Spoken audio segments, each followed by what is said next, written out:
Ոչ նիստի օրով ինչ եք եկել դա։ Հանձնաժողովի նիստեր կային եւ Ելեք որի բանանեք ես վերջ սկսել։ Հա, սկսել։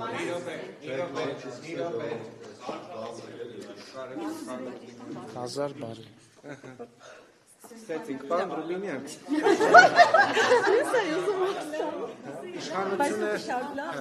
Իշխանությունը անդադար, այդ թվում եւ դուք տեսնում ենք որ եթերով, այսպես է վրտոված Գյումրի երկուսից եք խոսում, կանխելու ենք, այնպիսի տպավորություն է, որ մեծագույն հանցագործություն է իշխանությունը փորձում կանխել, հատկապես որ նմանատիպ սցենար դուք իրականացրել եք, նկատի ունեմ քաղաքական թիմը Երևանում, երբ որ ձեր քաղաքապետի թեկնածուն 8-9% էր հավաքել եւ միանձնել չէր կարողանում քաղաքապետ դառնալ, նրան օգնեց Հանրապետություն կուսակցությունը, հանրային ձայնից եղան ավականիներ, հետևաբար ինչ խնդիր կա, եթե օրինակ ընտրական պրոցես է, որի ժամանակ կարող են ընդդիմադիրները միավորվել եւ այլն, ինչն եք ուզում կանխել։ Նախ խնդրեի փաստական սխալներ չանել, քաղաքացիական պայմանագիրը Երևանում, եթե չեմ սխալվում, 33% էր հավաքել, ոչ թե 8-9%։ Երկրորդը Երևանում 9%։ Հարգելի գործընկերներ, ձեռ եք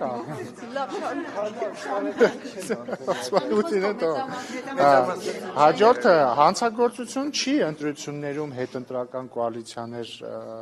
ստեղծելը, ձևավորելը եւ իշխանություն դառնալը, դա նախատեսված է ուղիղ ընտրական օրենսգրքով։ Հանցագործությունը կաշառակերությունը։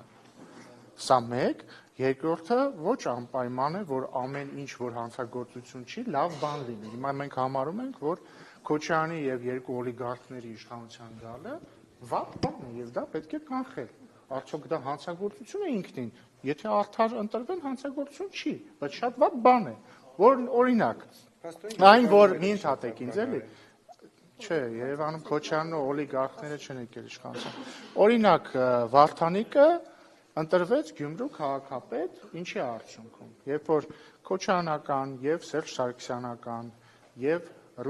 ռուսաստանցի օլիգարխական մի քանի ուժեր բաժանվեցին մի քանի բլոկերի եւ հետընտրական համագործակցությամբ Վարդանիկը ընտրվեց քաղաքապետ, ինչը ինքնին հանցագործություն չէ, բայց դրանից ուղիղ 6 ամիս անց Վարդանիկը ձերբակալվեց կաշառակերության մեղադրանքով։ Հիմա ինչ կլինի տարբերությունը, եթե Քոչարյանն ու երկու օլիգարխները տարբեր բլոկների բաժանված հաջողեն ստանալ մարդկանց մեծամասնության քվեն եւ գան իշխանության։ Կաշառակերության մեղադրանքով ոչ ոք չի ձերբակալվի, որովհետեւ ինչպես իրենց իշխանության տարիներին այդ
Երբ որ ես ասում եմ թույլ չենք տալու, ես նկատի ունեմ մենք եւ ժողովուրդը մեր քվեով թույլ չենք տալու, որպեսզի Քոչարյանն ու երկու օլիգարխները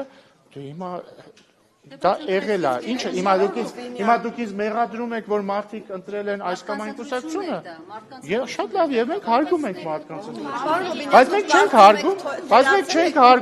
Բայց մենք չենք հարգում օլիգարխատը, առանձնապես չենք հարգում պարոն Քոչարյանի ներողություն իհարկե խնդրում եմ։ Չվիրավորվեք դրանից։ Մենք կարծում ենք, որ մենք նպատակաուղղված ենք, որպեսզի 26 թվականի ընտրություններից հետո ունենանք սահմանադրական մեծամասնություն։ Եվ նաև պատկերացնում ենք, որ Ռոբերտ Քոչարյանը եւ երկու օլիգարխները եւ ընդհանրապես բոլոր օլիգարխները պետք է մեր թիմում օլիգարխ կա, պետք է բոլոր օլիգարխները դուրս մղվեն քաղաքական դաշտից եւ խորհրդարանից։ Դուք չլինեք իշխանություն, դուք ձեզ պատկերացնում եք ընդդիմադիր պատգամավորություն։ Ինձ թվում է ձեր հարցը կներեք իհարկե, բայց տավտոլոգիա է, բարձր որ եթե մի ուժ իշխանություն չի, ուրեմն ընդդիմություն։ Ներողություն, մի րոպե, էլի ժողովուրդ ջան, պարոն Ռուբինյան, տեսեք, օլիգարխի դասական ձևակերպումն է, որ մարդը, որը բիզնեսմեն է, մեծ լծակներ ունի տնտեսության վրա, նաև կարողանում է քաղաքականության վրա որոշումներ կայացնել եւ ըստ այդմ, եթե տնտեսությունն ու բիզնեսն ու քաղաքականությունը իր հետ փոխկապակցված են տվյալ անձի որոշումները ազդեցությունները, նա է օլիգարխ։ Հիմա եթե դուք օրինակ այս բացատրությանը չեք հավատում, նաև Նիկոլ Փաշինյանի ասածներին չեք հավատում, որ 2018-19 թվականներին ասում էր, որ Հայաստանում օլիգարխներ չկան։ Հիմա որ ասում եք Քոչարյանին եւ երկու օլիգարխներին թույլ չենք տալու գալ, ինչ օլիգարխ նկատի ունենք։ Գագիկ Ծառուկյանը գործարար է, որը ուզում է ազդեցություն ունենալ քաղաքականության վրա, կուսակցության ղեկավար է։ Սամվել Կարապետյանը ռուսաստանցի գործարար է, որը ստեղծել է կուսակցություն, դարձել է դրա ղեկավար եւ փորձում է ազդեցություն ունենալ Հայաստանի քաղաքական դաշտի վրա։ Դրանք եւ սա օլիգարխիկ դասական սահմանում է։ Հիմա մենք կարող ենք, չգիտեմ, լեզվաբանական բանավեճ ունենալ, բայց ես վստահ եմ, որ բոլորը հասկանում են ինչ է նշանակում օլիգարխ եւ բոլորը հասկանում են, որ օլիգարխները չպիտի եւ կամ լավ չի լինի, որ հասնեն իշխանության։ Ռուբինյան, դուք մի տեսակ քիչ բան ձևակերպ, Կիկոսի մահ չեք սարքում, դեռ որևէ ուժ չի հայտարարել մյուսի հետ, դաշինք կազմելու, կոալիցիա կազմելու, մի րոպե ավարտեմ։ Չէ, բայց մի հատ դուք ինձ ընդհատում եք, ես էլ ձեզ եմ ընդհատում, ներողություն։ Չէ, որտեղ ձեր միտքը հասկանալի է։ Այդպես չի հայտարարել են եւ Ռոբերտ Միվարկյան, որը դուք եք ներկայացնում, պարոն Ռուբինյան, դա համագործակցության մասին դրանց շուրջ հայտարարություն չկա։ Սիրելի շողի, կա ասում։ Լավ, ասեք։ Կա, որովհետեւ Ռոբերտ Քոչարյանը հայտարարել է, որ պետք է ընտրությունների գնալ մի քանի բլոկով եւ համագործակցությամբ հեռացնել այս իշխանությանը։ Ռոբերտ Քոչարյանի թիմակից եւ Ծառուկյանի մոտ գործուղված Անդրանիկ Թևանյանը հայտարարել է, որ իրենց ուզածը Գյումրիի երկրորդ սցենարն է։ Ռուսաստանցի օլիգարխ Սամվել Կարապետյանի զարմիկը հմեկի եթերում հայտարարել է, որ իրենց ուզածը Գյումրիի սցենարի կրկնությունն է, բոլորը կարող են գնալ, չալարել, գտնել, տեսնել, բառացի, դրանք արված են։ Եվ հետեւաբար ակնհայտ է, որ իրենց նպատակը դա է։ Ինչ վերաբերվում է Կիկոսի մահի մասին չի հարցը։ Կիկոսի մահի մասին չի հարցը։ Ես ընդամենը ասում եմ հետեւյալը, մենք ասում ենք ընդամենը հետեւյալը։ 2026 թվականի հունիսի 7-ին լինելու է ընտրությունը բարեբախտաբար կամ ցավոք։ Հետեւյալի վերաբերյալ։ Իրենք քվե են տալիս գործող իշխանությանը մարդիկ, թե քվե են տալիս Քոչարյանին եւ երկու օլիգարխներին իրենց արբանյակների հետ միասին։ Այստեղ շատերը կարող են ասել, բայց ինչու կան նաև այլ ուժեր։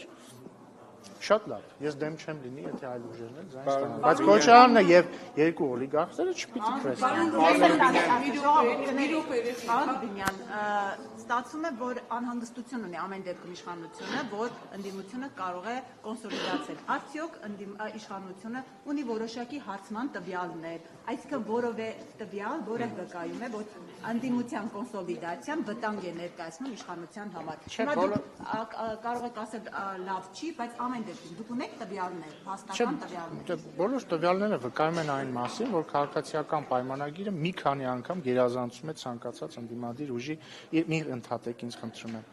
վարկանիշով։ Հարցը դե այնքան եք բանը ընդհատում որ արդեն շարժում եք մտածում եմ ընդհատում եք։ Այդ առումով անհանգստություն չկա, բայց ես կարծում եմ մեր քաղաքացիները պիտի իմանան ինչ է կատարվում քաղաքական դաշտում, նրանք պիտի իմանան, որ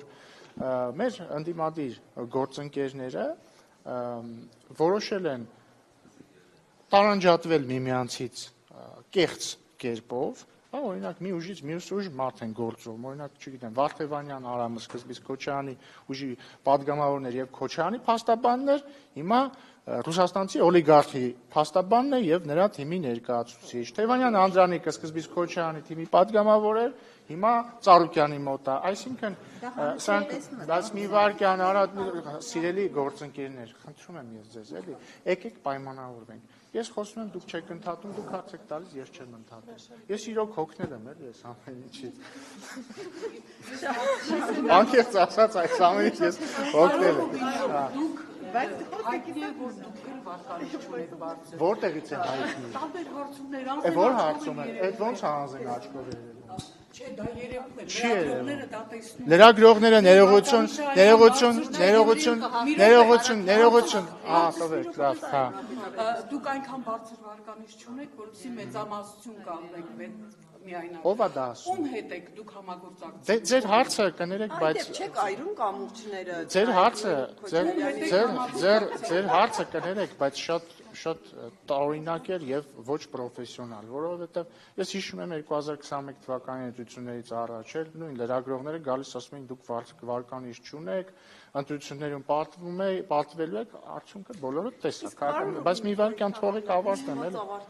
Երկրորդն էլ ասացիք, ինչ ասացիք, չենք այրում կամուրջը, Քոչարյանի հետ կամուրջ չկա, Քոչարյանի հետ բոլոր հայ ժողովուրդը, ես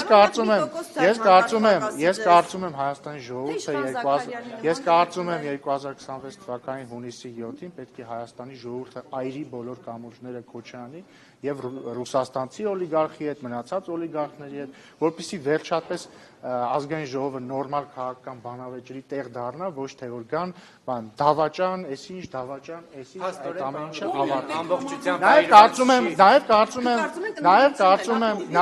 Նաև կարծում եմ, որ մեր մամուլը պետք է վերջապես այրի կամուրջները